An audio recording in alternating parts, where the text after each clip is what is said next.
Hey, what's going on, everyone? It's Eric Rosen for your Viking Rising weekly horoscope for April 10th through April 16th of 2022. Thanks so much for being here. Well, this is what's on my heart, and we do have a moon coming into Leo this week, and so this is big because this moon is going to come into Leo as we're seeing the big Jupiter Neptune meeting in Pisces, and this is the first time that we've seen this since 1856. So what's significant about that? Well, Lynch Mob stuff.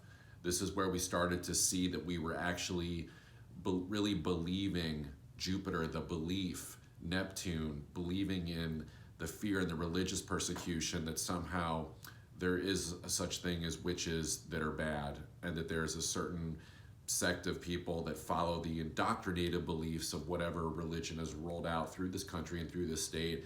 And somehow, if you do not believe in that, that you're a witch, that you're a bastard, that you've been disowned by God.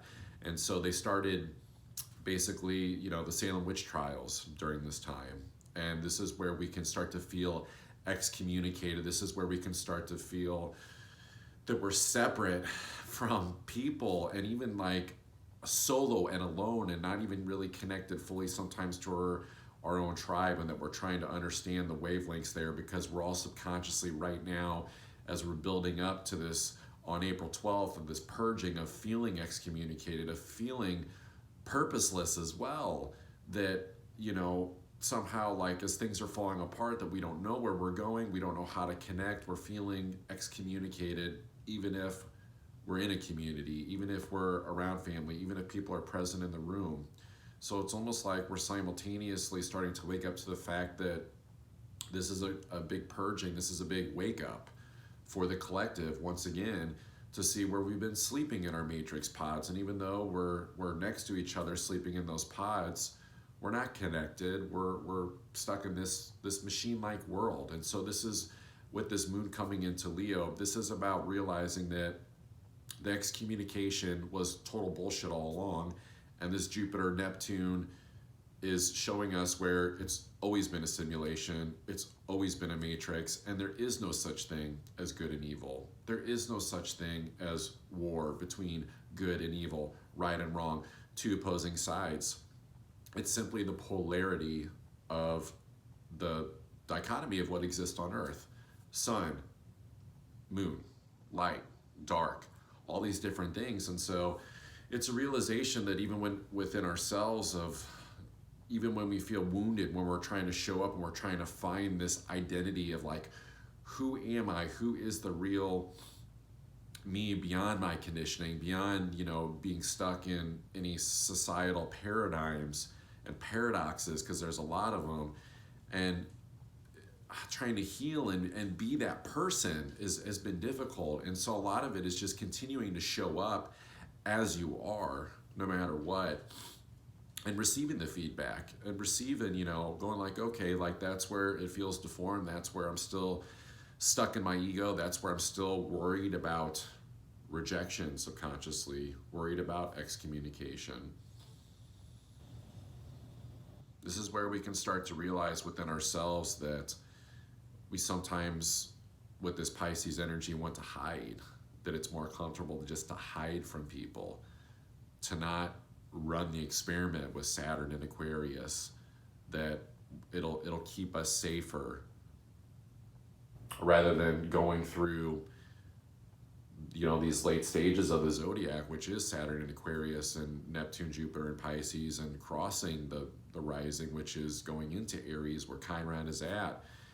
And so there's almost like wanting to stay in this incubation. There's almost like a feeling of, for some it's the guy that wants to go back into the matrix and eat the steak even though he knows it's not real. Some people are going to choose that. And you know what? That's fine, but I will say this is also, where wars get started too, is where we start, judging and excommunicating one another, even as spiritual beings, for what people are choosing, and saying that they're making the wrong choice, because ultimately it's the war within ourselves, where we can't agree on our values of how we want to live our lives, and seeing that that's going to look random and different for everybody, and that it's more of an issue of seeing where we're upset that we're not able to connect with certain things from the past, as Jupiter Neptune is going to like whitewash a lot of this stuff subconsciously, to where, you know, you may not even have the image anymore of what those memories were, you know, with things from the past that you wish that you could still connect with.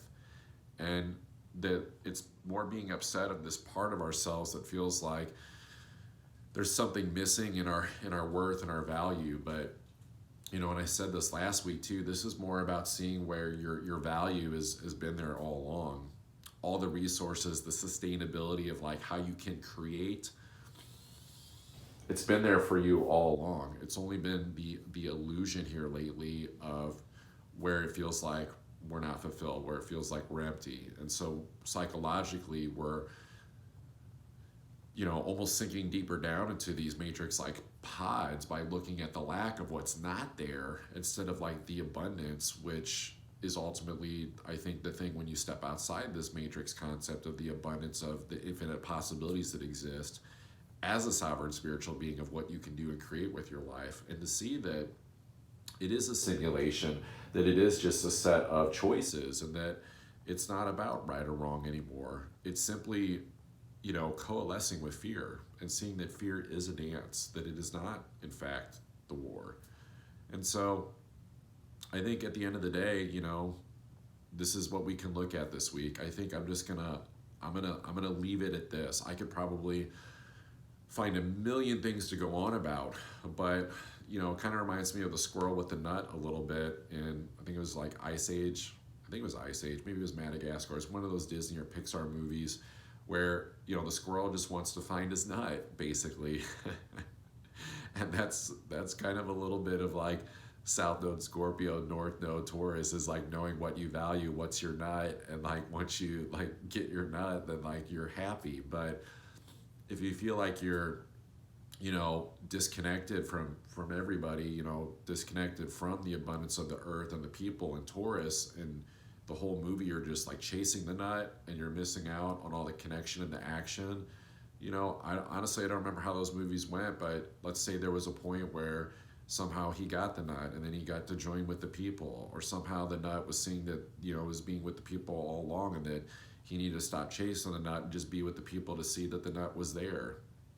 There's a lot to say about that. There's a lot to say about realizing that it's only in our own subconscious psyches that we can feel excommunicated, that we can feel different, that we feel like we have to chase the nut outside of the movie, outside of the circle, that we have to somehow feel like there's something to reach for and chase. This is about getting out of the chase and being at peace and being with people and sharing ideas with the people that you're with. And then you have the nut, you have the sustainability, you have the nourishment, and then everything after that just becomes the positive form of the psychology that we're all deeply enthralled in right now, of the universe that we're co-creating, which is like, what is the world that we wish to see based on the acceptance of appreciation of the people, the resources, the abundance that we have now, instead of chasing outside the circle